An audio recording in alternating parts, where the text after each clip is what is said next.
This is inventory number 2615. It's a dual head sanding machine.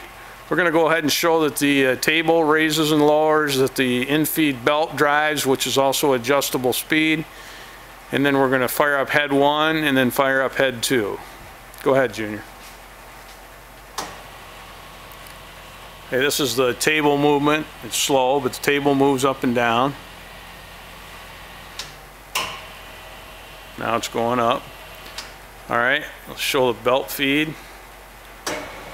This is the in-feed belt, which is adjustable on the back side of the machine manually for speed control. Alright, head 1.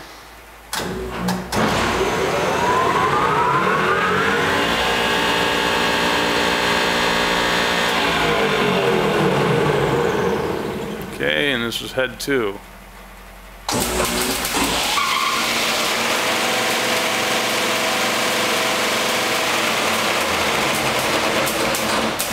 Alright, that completes the operation in 2615.